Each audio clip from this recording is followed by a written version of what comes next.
ప్రస్తుతం ఉన్నటువంటి తేమ పరిస్థితుల్లో మనకి టర్సికం ఆకు ఎండు తెగులు వచ్చే పరిస్థితి ఉంది కాబట్టి రైతులు వెంటనే హెక్సాకొనజోల్ మందుని 400 మిల్లీలీటర్ల ఎకరానికి పిచికారీ చేసుకోవాలి, లేదా ప్రాపికొనజోల్ అనే మందుని ఎకరానికి 200 మిల్లీలీటర్లు 200 లీటర్ల నీటిలో కలుపుకొని పిచికారీ చేసుకోవాలండి.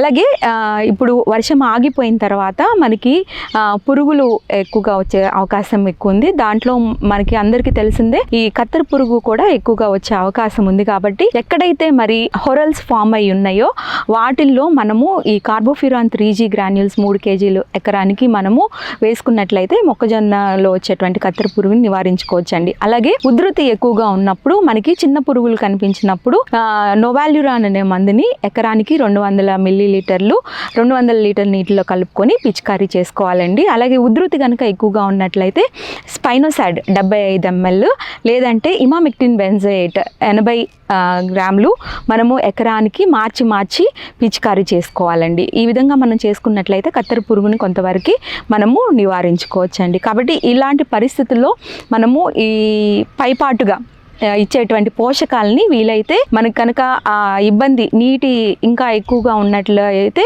మనం ఈ పోషకాలని 2% యూరియాని లేదా 1 to 2% పొటాషియం నైట్రేట్ని మనము 5 నుండి 7 రోజుల వ్యవధిలో 2 సార్లుగా మనము పిచికారీ చేసుకోవాల్సి ఉంటుందండి.